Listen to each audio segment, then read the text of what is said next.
This is the Mistress Carrie Situation Report for August 11th, 2026. Josh Homme from Queens of the Stone Age got fined $10,000 for violating the anti-smoking policy at Ford Field in Detroit.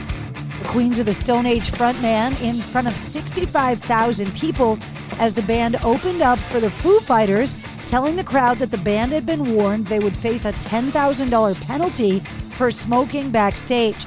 Well, according to the Metro Times, he also complained that the band had been forced to wander through the stadium looking for somewhere where they were actually allowed to smoke, so he lit a cigarette on stage. He also encouraged the audience to spark up and smoke inside the stadium. ZZ Top drummer Frank Beard is suffering from a serious health issue. According to TMZ, the news came after the band canceled their August 5th concert at the Hollywood Bowl, citing, quote, unforeseen personal matters and insurmountable obstacles. The Los Angeles date was supposed to be the kickoff of the Rock and Roll Hall of Fame band's headlining summer tour, featuring support from artists like Cheap Trick, George Thorogood and the Destroyers, and other acts. In Beard's place, Michael Monaghan has been filling in behind the kid for the shows since then, and apparently will continue to do so moving forward. Steven Van Zandt, Bruce Springsteen's faithful brother-in-arms in the E Street Band, said that he's written scripts for no fewer than 6 TV series and that his number one ambition right now is to have a TV network or a major streaming platform commission at least one of the 6. In 1999, having no previous acting experience, he was cast in The Sopranos and proved hugely talented as mobster and strip club owner Silvio Dante. And in a new interview with Vulture, the 75-year-old said he would relish on being given another television project, saying, quote, my favorite script is called Nobody Loves and Leaves Alice.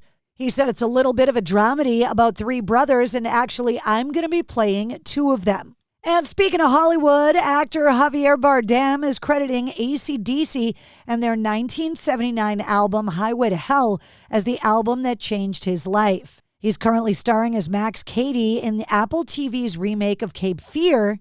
The 57-year-old said he's been a headbanger since the 1980s and said there's a brotherhood when you're a metal fan with mutual respect and admiration shared. He said it's really great and energizing music. It puts me in my place and it helps me relax, whether you believe it or not. Mumford & Sons becomes the latest artist to have 1 billion streams on Spotify. Little Lion Man has officially surpassed 1 billion streams just days after System of a Down's Aerials met the same benchmark. Fewer than 1,400 records have hit that milestone. Little Lion Man was released in 2009 as part of Mumford & Sons' acclaimed debut album, Sigh No More. The lineup has been announced for Australia's 2026 Good Things Festival, with Limp Bizkit scoring the headlining spot. The festival takes place in 3 cities across Australia coming up in December. Limp Bizkit, Simple Plan, Spirit Box, The All-American Rejects, Bad Religion, Alexis on Fire, Bill Murray, Ministry, Chad Gray performing Mudvayne and Hell Yeah, P.O.D., The Devil Wears Prada, and so many more have already been announced.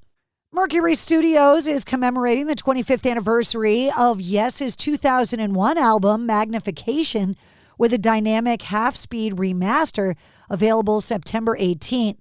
Combining the Rock and Roll Hall of Fame band's signature progressive rock sound with sweeping symphonic arrangements, Magnification will be released on vinyl for the first time as a 2 LP set, alongside a limited edition 500-unit cassette release available in the United States and the UK. In a new interview with Metal Exposure, Danko Jones talking about the urgency of the band working on new music. He said there is a slight urgent aspect to it in the sense that we've really never yet gotten to prove ourselves. We never had a record explode. Where I've seen and heard other bands' records, they exploded, and I'm like, really? Ours is better. So we've never had that. But also the routine aspect of it, I don't think that's a negative. I think that's what we do. We are journeymen, and this is our job. He also said, I've gotten a lot of backlash from people when I say that. And the routine aspect of it is fine by me. Yeah, we're going to do another record. It's going to sound like the last one, and we're not going to pull any tricks. We're not going to evolve. We're not evolving. We're not doing anything new, and that's a page right out of the Ramones and Motorhead and AC/DC, and that's fine company for me to be in. Richard Patrick from Filter and Jim Louveau from There Is No Us are talking about their project, A Place to Kill, which released their debut 7-song EP, APTK, back in June. Richard Patrick said, "It's been very spontaneous. It's not overthought out. I mean, we just get in, we write some lyrics, we put some vocals on it, and just make it work musically in a short amount of time. And that's why we've already released one EP, and we're already releasing a second. But there's so much music that we just keep pumping out because it's so spontaneous and easy," he said. And that's your sit rep. For more details on all of the stories, check the links in the show notes of this episode. And don't forget to like, follow, share, comment, and subscribe to the Mistress Carrie Podcast. New full-length episodes come out every Wednesday. Episode 322, featuring Billy Morrison, is available now.